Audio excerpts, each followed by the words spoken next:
ओम श्री शांब शिवाय नमः। ओम श्री गणेशाय नमः।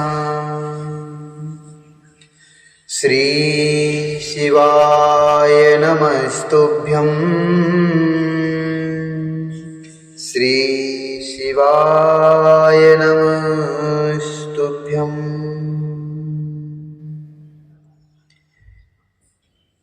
श्री शिव महापुराण के अंतर्गत रुद्र संहिता, जो कि द्वितीय संहिता है, इसके खंड शती खंड के अध्याय 7वें में आज हम प्रवेश करेंगे और जिसमें वर्णन है महर्षि मेधातिथि की यज्ञाग्नि में संध्या द्वारा शरीर त्याग, पुनः अरुंधति के रूप में यज्ञाग्नि से उत्पत्ति एवं वशिष्ठ मुनि के साथ उसका विवाह। ब्रह्मा जी बोले, वरम दत्त्वा मुने तस्मिन् संभावन्त्रहिते तदा संध्याप्यगच्छत्रैव यत्र मेधातिथिर्मुनिः मेधातिथिर्मुनिः तत्र शंभो प्रसादेन केनाप्युपलिच्छिता सस्मारिवर्णिं तम वै सोपदेशिकरं तपः। ब्रह्मा जी बोले, इस प्रकार भगवान सदाशिव जब संध्या को वर प्रदान कर अंतर्ध्यान हो गए, तब संध्या वहां गई जहां महर्षि मेधातिथि थे। वहां पर भगवान सदाशिव की कृपा से उसे किसी ने नहीं देखा। उसने उस समय तपस्या के विषय में उपदेश करने वाले उन ब्रह्मचारी का स्मरण किया। हे महामुनि, वे ब्रह्मचारी वशिष्ठ मुनि ही थे, जो ब्रह्मा जी की आज्ञा से ब्रह्मचारी का रूप धारण कर संध्या को तपस्या के संबंध में उपदेश करने आए थे।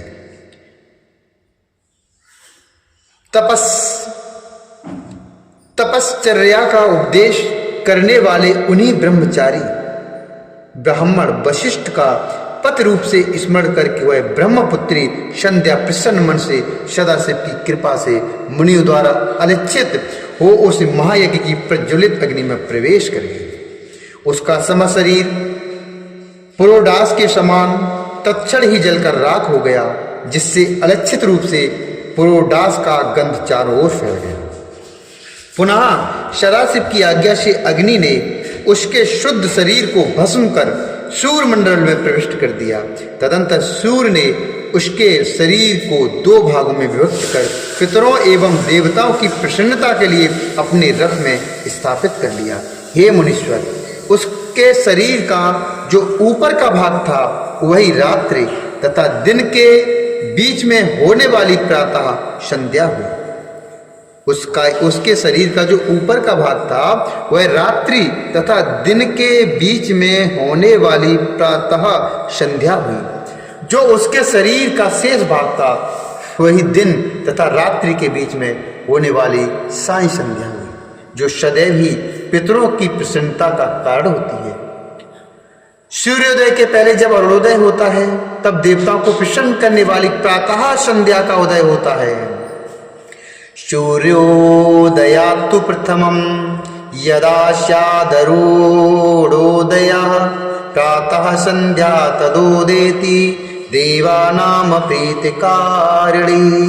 सूर्योदय के पहले जब अरुणोदय होता है, तब देवताओं को प्रसन्न करने वाली प्रातः संध्या का उदय होता है। जब लाल कमल के समान सूर्य अस्त हो जाता है, तब पितरों को प्रसन्न करने वाली साय संध्या का उदय होता है। अस्तम गते तथा सूर्ये शोर पद्म निभे सदा उदेति साय संध्यापि पितृणाम मोद कारिणी। जब लाल कमल के समान सूर्य अस्त हो जाता है, तब पितरों को प्रसन्न करने वाली साय संध्या का उदय होता है। उसके मन सहित प्राण को परम दयालु शिव ने शरीरधारियों के दिव्य शरीर से निर्मित किया था। उसके मन सहित प्राण को परम दयालु शिव ने शरीरधारियों के दिव्य शरीर से निर्मित किया था। जब मेधा तिथि का यज्ञ समाप्त हो रहा था तब उन्हें दे दीप्यमान सुवर्ण के समान कांति वाली वह कन्या यज्ञाग्नि में प्राप्त हुई। हे मुनि, महामुनि मेधातिथि ने यज्ञ से प्राप्त हुई उस कन्या को बड़ी प्रसन्नता से ग्रहण किया और उसे स्नान कराकर अपनी गोद में बिठाया। उन्होंने उसका नाम अरुंधति रखा।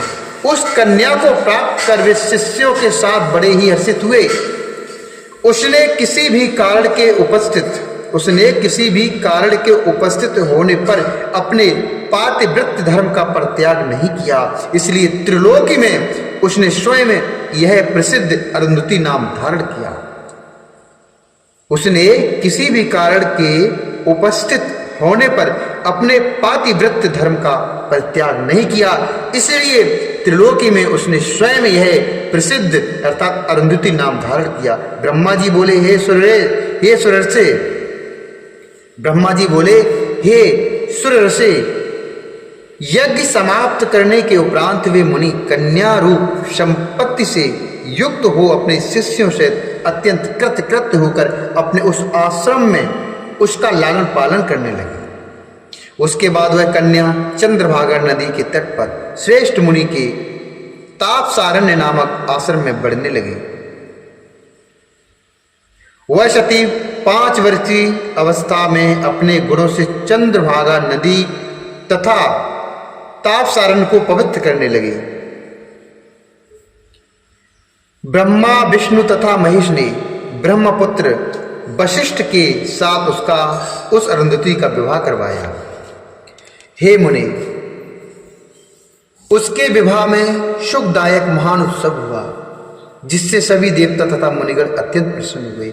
उस विवाह में ब्रह्मा, विष्णु तथा महेश्वर के हाथ से गिरे हुए जल से क्षिप्रा आदि 7 पवित्र नदियां उत्पन्न हुई। उस विवाह में ब्रह्मा, विष्णु तथा महेश्वर के हाथ से गिरे हुए जल से क्षिप्रा आदि 7 पवित्र नदियां उत्पन्न हुई।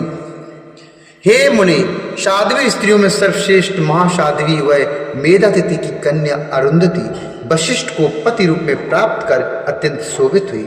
हे मुनि श्रेष्ठ, उसके शक्ति आदि श्रेष्ठ तथा सुंदर पुत्र उत्पन्न हुए। उससे शक्ति आदि श्रेष्ठ तथा सुंदर पुत्र उत्पन्न हुए। इस प्रकार वशिष्ठ को पति रूप में प्राप्त कर वह शोभा पाने लगे। हे मुनि सत्तम, इस प्रकार मैंने संध्या का चरित्र कहा, जो अत्यंत पवित्र, दिव्य तथा संपूर्ण कामनाओं का फल देने वाला है। जो शुभ व्रत वाला पुरुष अथवा नारी इस चरित्र को सुनता है, उसके सभी मनोरथ पूर्ण हो जाते हैं, इसमें कोई संदेह नहीं है। इस श्री श्री महापुराणे द्वितीयायाम रुद्र संहितायाम द्वितीय शती खंडे इत श्री श्री महापुराणे द्वितीयायाम रुद्र संहितायाम द्वितीय शती खंडे अरुंधति वशिष्ठ विवाह वर्णनम नाम सप्तमोध्याय। इस प्रकार श्री श्री महापुराण के अंतर्गत द्वितीय रुद्र संहिता के द्वितीय शती खंड में अरुंधति तथा वशिष्ठ के विवाह का वर्णन नामक 7वां अध्याय पूर्ण हुआ। बोलिए शंकर भगवान की जय, गुरु वशिष्ठ जी महाराज की जय।